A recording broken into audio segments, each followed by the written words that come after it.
வணக்கம். இப்பதிவினை முதற்தடவை பார்ப்பவர்கள் அல்லது பார்க்க தவறியவர்கள் சப்ஸ்கிரைப் பண்ணி பார்க்கும்படி தயவுடன் கேட்டுக்கொள்கிறேன். தத்துவங்கள். பழகிய மிருகங்களிடம் இருக்கும் பாசங்கூட சில மனிதர்களிடம் இல்லை. காரணமே இல்லாமல் சோகமாக இருப்பது ஒரு சாபம். காரணமே இல்லாமல் மகிழ்ச்சியாக இருப்பது ஒரு வரம்.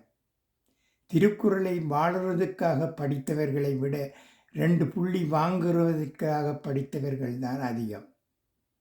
அனுபவத்தை எந்த ஆசிரியராலும் கற்றுக் கொடுக்க முடியாது. அதற்கு பல தோல்விகளும் சில துரோகிகளும் தேவை. மணி மட்டுமே மதிக்கப்படுகிறது, மனிதம் பலரால் மிதிக்கப்படுகிறது. நம்மை நிர்ணயிக்கும் 2 விஷயங்கள்: நம்மகிட்ட ஒன்றும் இல்லை என்று தெரிஞ்சும் நம்மோட பொறுமை, எல்லாம் இருக்கும்போது நம்மோட நடத்தை.